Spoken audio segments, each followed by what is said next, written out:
continuous and smooth operation po kami. At of course, yung objective pa rin namin na makontain ito para hindi makapasok sa Laguna Lake is nandun pa din. At nadagdagan na po namin yung mga measures namin para masiguro na handa po kami in case po na magkaroon ng pag-ulan at mga contingencies po namin na mapigilan yan in case na magkaroon ng mga challenges po sa area.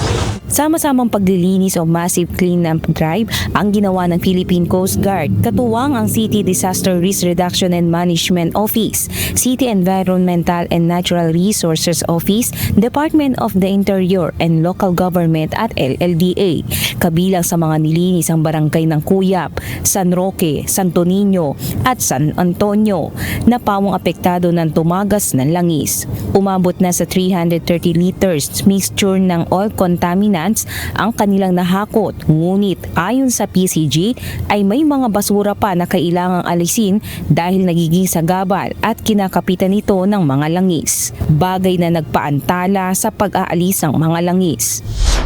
Nandito tayo ngayon sa Barangay Santo Niño kung saan nandito na ang pinakabulto ng oil spill at makikita nga sa aking likuran na patuloy ang paglilinis ng Philippine Coast Guard na halos 24 hours nga ay tinatapos nga nila ang paglilinis dito. Ngunit nagiging sagabal para sa kanila ang paglilinis ay ang mga basura na nandito sa ilog.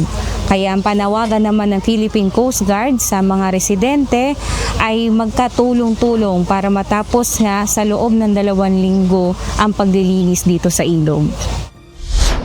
Umaasa ang PCG na tuloy-tuloy ang pakikipagkaisa ng iba't ibang ahensya at mamamayan sa paglilinis ng ilog upang huwag na dumaloy ang oil spill sa lawa ng Laguna de Bay. Paalala na lamang ng Coast Guard sa mga residente na malapit sa oil spill.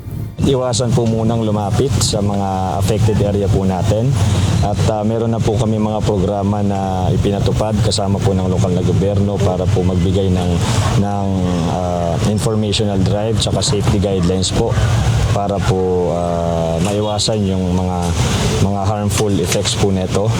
At pinapaalalahanan din po namin na bantayan po yung mga bata na hindi po makapaglaro sa tabi po ng ilog, lalo na po sa mga may oil spill pa po.